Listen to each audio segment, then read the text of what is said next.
Welcome to Telangana వెలుగు. నేను మీ రాజు. నిన్న మొన్నటి వరకు కాక్రోచ్ జనతా పార్టీ సభ్యులపైన కావచ్చు, నేతలపైన కొంతవరకు ఆనందం, అంటే చాలా వరకు సరే వీళ్ళ వల్ల ధర్మేంద్ర ప్రధాన్ రాజీనామా చేశారు, వీళ్ళు సాధించారు, అది ఇది అని చెప్పేసి కొంతవరకు సానుభూతి ప్రకటించడం అనేది జరిగింది. ఏకంగా జ్యోతిక లాంటి వాళ్ళు అయితే సిజేపీ ఫౌండర్ పేరుని మా అబ్బాయిల పేర్లు పెట్టుకుంటాం అది ఇది అని చెప్పేసి సోషల్ మీడియాలో తెగడ పొగడేశారు. శేఖర్ కమల లాంటి వాళ్ళు డైరెక్టర్లు అయితే అసలు వాళ్ళకి పాలాభిషేకాలు చేసిన తక్కువే అన్నట్టు ఇండైరెక్ట్ గా ఆ రేంజ్ లో బిల్డప్ ఇవ్వడం అనేది జరిగింది. సీన్ కట్ చేస్తే వాళ్ళు చేసుకున్నటువంటి పార్టీలు హైఫై స్థాయిలో వాళ్ళు పార్టీలు చేసుకున్నారు.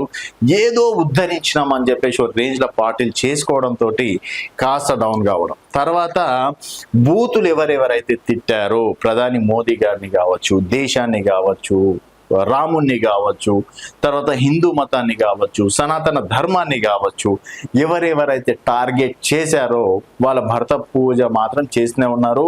ఉత్తరప్రదేశ్ కావచ్చు, బీహార్ కావచ్చు, ఢిల్లీ కావచ్చు, ఎవరెవరు నిన్న మొన్నటి వరకు మాకెదురే లేదు, మమ్మల్ని మించినోడే లేదు అని ఎవరైతే అనుకున్నారో ప్రతి ఒక్కరింటికి నెక్స్ట్ డే చూస్తే పోలీసులు.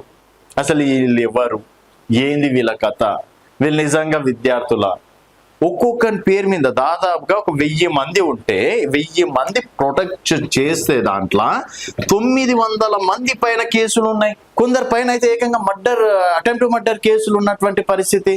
వీళ్ళు స్టూడెంట్స్ దగ్గరకు వచ్చి మళ్ళీ ఒక్కరికి కూడా మనం సోషల్ మీడియాలో చూస్తున్నాం, నీట్ అంటే తెలియదు, యూజీసీ అంటే తెలియదు, సిబిఐటి ఫుల్ ఫామ్లు తెలియదు. అసలు వాళ్ళు ఎందుకు వచ్చిండ్రు?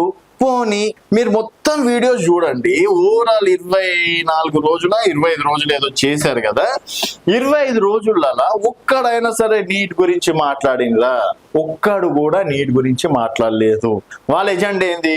మోడీ రాజీనామా చెయ్యాలి, ధర్మేంద్ర ప్రధాన్ రాజీనామా చెయ్యాలి, బీజేపీ మొత్తానికి పోవాలి. ఈ 3-4 నినాదాలు. మళ్ళీ మోదీ గారిని బూతులు తిట్టడం, ధర్మేంద్ర ప్రధాన్ గారిని బూతులు తిట్టడం. కొంతమంది దాదాపుగా ఒక 500 మందిలా 50 మంది స్టూడెంట్స్ ఉంటే 450 మంది వాళ్ళు ఏ జాతికి చెందిన వాళ్ళు అనేది నేను చెప్పలేను. ఇక్కడ 50 మంది కొంతమందికి దెబ్బలు తాకినాయి. ఆ విషయంలో బాధపడాల్సినటువంటి విషయమే. నిజంగా ప్రొటెక్ట్ చేసిన వాళ్ళకి కూడా ఈ 450 మంది వల్ల 50 మంది లాస్ కావడం అనేది జరిగింది. దెబ్బలు తగిలినాయి, వాళ్ళకి కొంతవరకు హెల్త్ ఇష్యూలు కూడా వచ్చినాయి. సో డెఫినెట్ గా వీళ్ళు ఎంబడి ప్రభుత్వం ఉండాలి. కేంద్ర ప్రభుత్వం కూడా వారికి హాస్పిటల్స్ కావచ్చు, లేకపోతే హెల్త్ పరమైన కావచ్చు, ఇంకేదున్నా వారిపైన పొరపాటున కేసులు నమోదైతే కూడా కేంద్ర ప్రభుత్వం డెఫినెట్ గా వాళ్ళ వైపు ఆలోచించాల్సినటువంటి అవసరం ఉంది. బట్ 400 మంది 50 మాత్రం ఎవరిని కూడా వదలద్దు. ఎందుకంటే ఒక్కరిని చూసి ఇంకోటి నేర్చుకుంటాడు.